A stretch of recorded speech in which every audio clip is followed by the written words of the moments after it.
திருப்பாவை பாசுரம் 9. தூமணி மாடத்து சுற்றும் விளக்கெரிய. இந்த பாசுரம் பள்ளி எழுச்சி பாடல் வரிசையில் 4வது பாசுரம். தூமணி மாடத்து சுற்றும் விளக்கெரிய. தூமணி விலை உயர்ந்த மணிகளால், அந்த மணிகள் பதிக்கப்பட்டு அப்படி கட்டப்பட்ட மாளிகையில் இருக்கிற ஒரு பணக்கார தோழியை எழுப்ப செல்கிறாள் ஆண்டாள். அவ உறங்குற அந்த இடத்துல அந்த மாடத்தை சுத்தி விளக்கு எரிகின்றது. அந்த மாளிகையில மாடத்தை சுற்றி விளக்கு எரிந்து கொண்டு இருக்கிறது.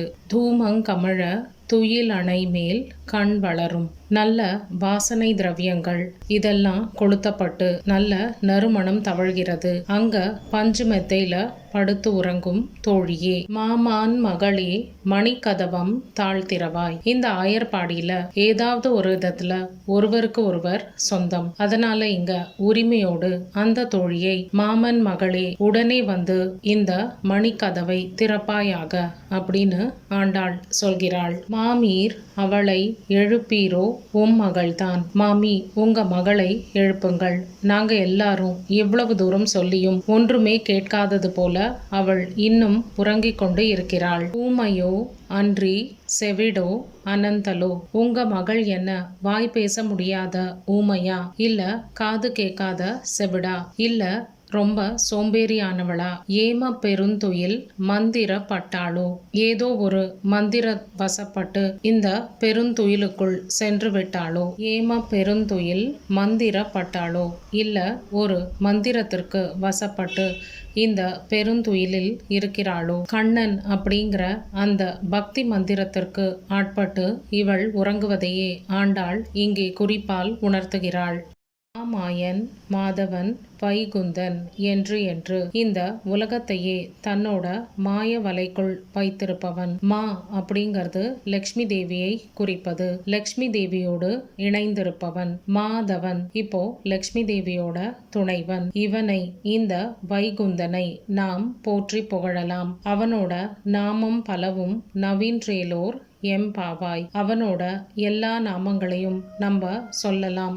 சீக்கிரமாக எழுந்து வா, உடனே நம்ம நீராடி விட்டு பாவை நோன்பை தொடங்கலாம். இந்த பாசுரத்துல அவள் குறிப்பால் உணர்த்துகிறாள் விஷ்ணு சஹஸ்ரநாமத்தோட பெருமைய.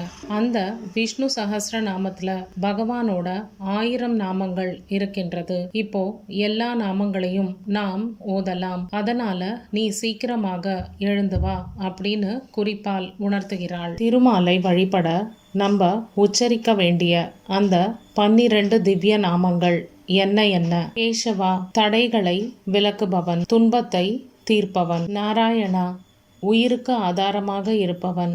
மாதவா, திருமகளோட மணாளனாக இருப்பவன். கோவிந்தா, பசுக்களை மேய்த்தவன். விஷ்ணு, அனைத்து பொருள்களிலும் நிறைந்து இருப்பவன். மதுசூதனா, மது அப்படிங்கிற அரக்கனை வென்றவன். இல்லனா நம்மளோட புலன்களை கட்டுப்படுத்த உதவுபவன். திரிவிக்ரமா, 3 அடிகளால் எல்லா உலகங்களையும் அளந்தவன். வாமனா, குள்ளமான உருவம் கொண்டவன். ஸ்ரீதரா, ஸ்ரீயான திருமகளை தரித்து கொண்டு இருப்பவன். ரிஷிகேஷா, தன்னோட ஆணைப்படி புலன்களை நடத்துபவன். பத்மநாபா, தன்னோட நாபியிலிருந்து தோன்றிய தாமரையில் பிரம்மதேவனை வைத்திருப்பவன். தாமோதரா, உரலில் கயிற்றால் கட்டப்பட்ட அடையாளம் கொண்ட வயிறு உடையவன். இந்த பாசுரத்துல சொல்லப்பட்டிருப்பது திருமழிசை ஆழ்வார். இவர் தை மாதம் மக நட்சத்திரத்துல திருமாலோட ஆயுதமான சக்கரத்தின் அம்சமாக திருமழிசை அப்படிங்கிற ஊர்ல பிறந்தவர். தன்னை எதிர்த்தவர்களை, பகவான் இல்லை என்று மறுத்தவர்களை அவர்களுக்கு முன்னே பகவானை காண்பித்த ஆழ்வார். திருப்பாவை பாசுரம் 9. தூமணி மாடத்து சுற்றும் விளக்கெரிய. தூபம் கமழ துயிலணை மேல் கண் வளரும். மாமான் மகளே மணிக்கதவம் தாழ்த்திரவாய். மாமீரவளை எழுப்பீரோ, உன் மகள்தான். ஊமையோ அன்றி செவிடோ அனந்தலோ ஏம பெரும் துயில் மந்திர பாட்டாளோ மாமாயன் மாதவன் வைகுந்தனென்று என்று மாமாயன் மாதவன் வைகுந்தனென்று என்று நாமம் பலவும் நவின்றேலோரெம் பாவாய்.